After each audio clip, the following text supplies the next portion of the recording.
Hello, everybody, and welcome to an episode of Hustle and Grit. My name is Mark Blumhardt. I'm the founder and CEO of Bootstrap & Co. Creative Studios, and today we're going to be answering how you can become a creative director.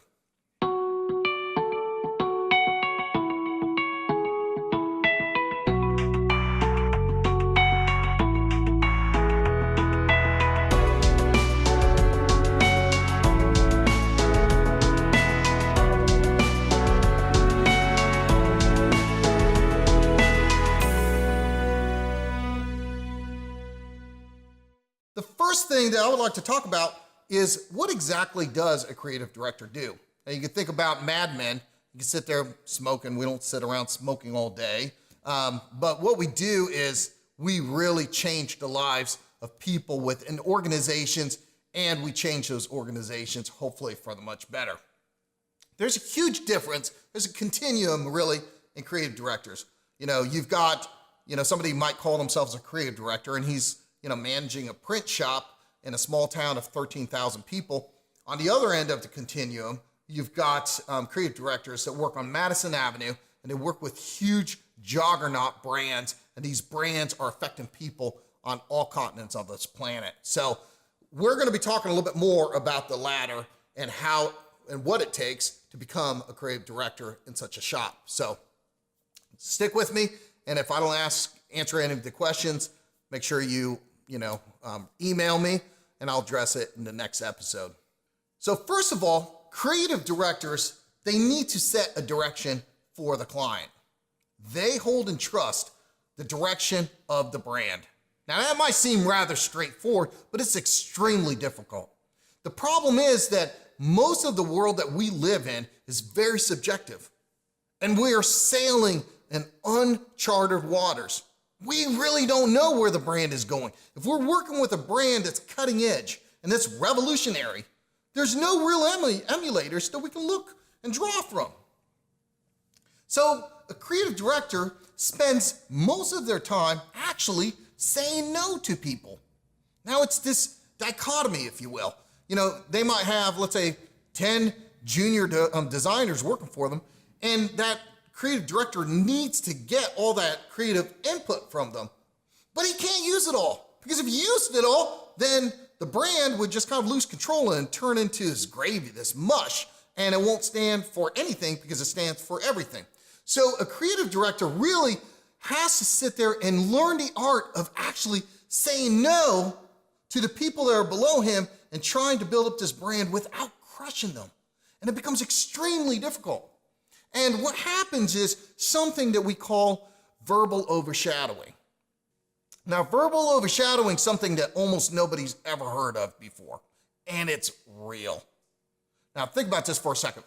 If you've got a creative studio, the first thing that you need in a creative studio is a lot of laughter, okay? You cannot have a creative studio without people laughing, because that means they don't feel that great about themselves or where they work.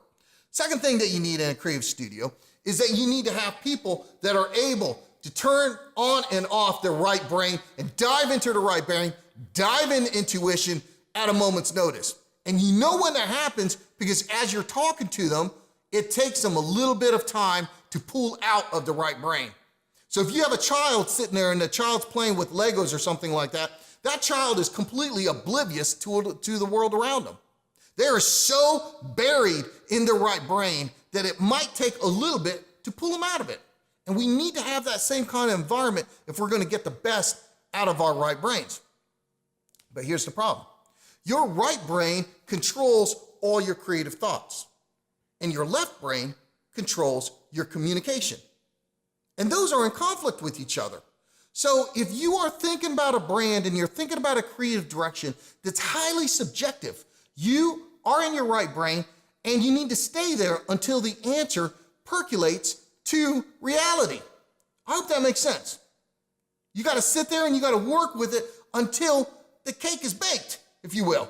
That might not happen the first time when you're talking about it, might not happen the second time or a third time, but at some point, if you're going to deliver a product to your creative product to your client, you better get to the point that it's done. I hope that makes sense. Now, here's where the problem is. If you're sitting there and you're deep in your right brain and somebody asks you a question, Let's say a creative director is struggling. He's got a lot of input. This junior designer says, hey, what about this? You've got a copywriter says, hey, what about this? Over there, you've got a strategic, somebody in strategy saying, hey, what about this? And you're pulling all of this in.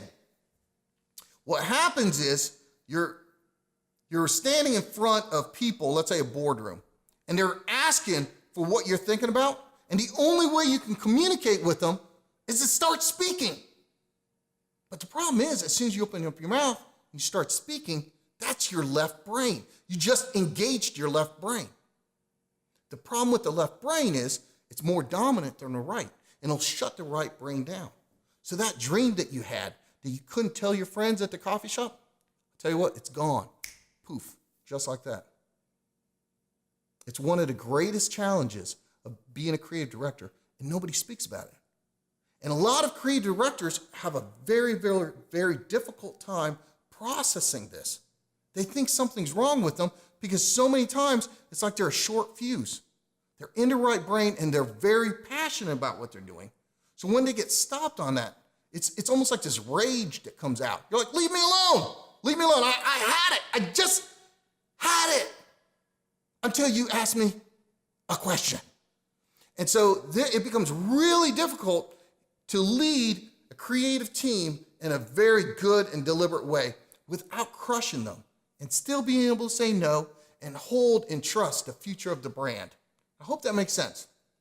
It's called verbal overshadowing. It's quite a phenomenon. Very, very interesting stuff. Hopefully that answers a lot of your questions on how to become a creative director. I'm sure this might start a lot more questions than answers. So feel free to call us, write us, text us. We'd love to continue the dialogue. But for now, folks, I'm out of here. Thank you so much, and see you next time on the next episode of Hustle and Grit.